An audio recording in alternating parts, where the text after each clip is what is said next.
અત્રે પધારેલા તમામ સંતો, હરિભક્તો, યુવકો વગેરેને ખાસ જય સ્વામિનારાયણ.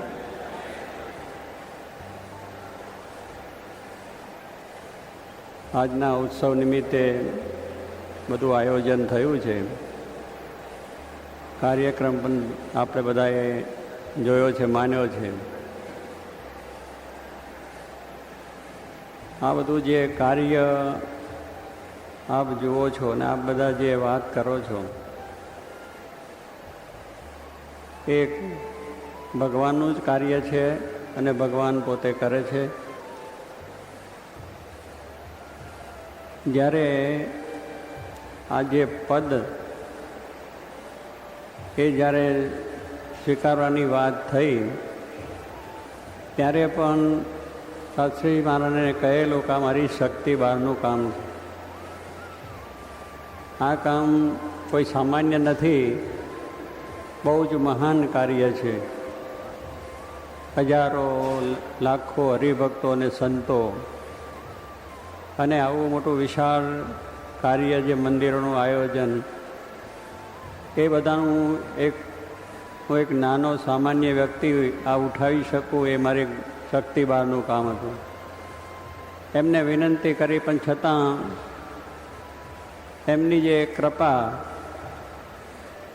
આશીર્વાદ અને એમનો આગ્રહ રહ્યો એટલે આ પદ સ્વીકાર્યું. ત્યારે પણ આ બધી વસ્તુ મેં કહ્યું એમ મારી શક્તિ બહારની વાત, પણ અત્યાર સુધી જે કાર્ય થયું છે તે વખતે પણ એમને આશીર્વાદ આપ્યા હતા કે આ કાર્ય મહારાજ કરશે, તારે ચિંતા કરવી નહીં. જોગી મહારાજને પણ આશીર્વાદ આપવા કહ્યું કે તમે આશીર્વાદ આપો કે સારામાં સારું કાર્ય સેવા થાય અને સાધુતા આવે. આજે પણ અત્યારે પણ હું સમજું છું કે આ કાર્ય મારી શક્તિ બહારનું છે. આ થઈ શકે એવી વસ્તુ પણ નથી. ઘણો વિચાર કરીએ તો પણ કે હું કરું છું, મારાથી થયું છે, એ કોઈ શક્તિ છે જ નહીં.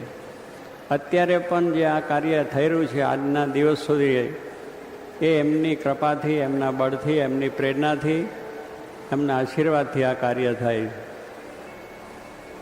એ બંને પુરુષોનું જો બળ ન હોય તો આ કાર્ય થઈ શકે નહીં. એમના આશીર્વાદ ન હોય તો પણ થઈ શકે નહીં. અને સાથે સંત જે સમુદાય જોગીમાના આશીર્વાદ અને સંકલ્પથી સંતો થયા છે, એમનો પણ પૂરેપૂરો સહકાર. કોઈ પણ કાર્યમાં એમને ના નથી કહી કે જે કંઈ કાર્યો મોટા મોટા ઉત્સવ સમયા થયા, મંદિરો, બીજા ત્યાં કાર્યોની અંદર ગામડે ફરવું, ગામડે જઈને કથા વાર્તા કરવી, સેવા કરવી, લોકોને આ પ્રમાણે આ ઉપાસનાની વાત કરવી, બાળ મંડળ, યુવક મંડળ બધા તૈયાર કરવા, તો એમાં પણ એ બધાએ બહુ તૈયારી કરીને આ બધું કાર્ય કર્યું છે. હરિભક્તો પણ આજે એમનો પણ ઉત્સાહ એટલો ને એટલો જોવા મળે છે. કારણ કે એમાં પણ એમની જ પ્રેરણા છે કે આ કંઈ હું વાતો કરું ને બધાને આ જીવમાં બેસી જાય એવી વાત નથી. અત્યારે જે આપના સર્વના જીવમાં બેઠી વાત છે, અક્ષર ને પુરુષોત્તમનું જ્ઞાન જે આપના જીવમાં દૃઢ થયું છે, અને આ સંસ્થાનું આવું એક સુંદર કાર્ય છે. અને શ્રીજી મહારાજના જે સિદ્ધાંતો છે અને એમના જે નિયમ ધર્મ છે, એમના જે સાધુઓ છે, હરિભક્તો છે, એ ખૂબ સારા છે. એવો જે કંઈક આપણને જોવા મળ્યું છે. એટલે હરિભક્તોની અંદર જે આવી નિષ્ઠા, સમજણ અને સેવા કરવાની ધગશ, દરેક પ્રસંગોએ, દરેક ઉત્સવોએ એની અંદર પોતે ખૂબ જ ભગવાનને, સંતને રાજી કરવા માટે પોતાની સેવાઓ અર્પણ કરી છે. અને કથા, વાર્તા, કીર્તન, ભજન એ પણ હંમેશને માટે કરે છે. એટલે હરિભક્તોનો પણ આટલો જો ઉત્સાહ ન હોય તો પણ કાર્ય ન થઈ શકે. એટલે તન, મન ને ધન જેને કહી શકાય એ ત્રણેય પ્રકારની સેવા છે. મન, કર્મ ને વચન એ ત્રણેય પ્રકારની સેવા છે. એટલે તન, મન ને ધન ને મન, કર્મ, વચને સંતો હરિભક્તોની સેવા એ એટલી જ છે જેથી કરીને આ કાર્ય થાય છે. આજે જે કંઈ આ બધું શોભે છે, સારું લાગે છે, સારું થાય છે કે દેશ ને પરદેશની અંદર એ બધું જ એ ભગવાનને લઈને છે. શ્રીજી મહારાજના પ્રતાપે છે ને શાસ્ત્રી મહારાજ યોગીજી મહારાજના આશીર્વાદ, આ બધાનો સહકાર એને કરીને આ બધું કાર્ય થાય છે. શ્રીજી મહારાજ મોટો સંકલ્પ લઈને આવ્યા છે. ગુણાતાન સ્વામી પણ એવા સંકલ્પ કર્યા. શાસ્ત્રી મહારાજ યોગીજી મહારાજે ખૂબ સારો સત્સંગ વધે, દેશ પ્રદેશની અંદર હજારોને આ જ્ઞાન મળે, આ જ્ઞાન સમજે, એની દ્રઢતા થાય, નિષ્ઠા થાય. કારણ કે આપણે બધાએ માયા પર થવાનું છે. આ બધું મુખ્ય ધ્યેય, સિદ્ધાંત, આ બધું જે કરીએ છીએ, મંદિરો કરીએ છીએ, કથા વાર્તા કરીએ છીએ, ઉત્સવ કરીએ છીએ, પારાયણો કરીએ છીએ, આ બધું જે આખું કાર્ય થાય છે, સામાજિક કાર્યો પણ આપણે થાય છે, એ બધાની પછવાડાનો મુખ્ય ધ્યેય છે કે જીવનું કલ્યાણ થાય. અને અહીં શ્રીજી મહારાજનો આ સિદ્ધાંત છે એ સમજાય કે આપણાની અંદર રહેલા જે સ્વભાવ દુર્ગુણો જતા રહે, દૂર થાય અને ધર્મ, જ્ઞાન, વૈરાગ, ભક્તિ આપણે સિદ્ધ થાય.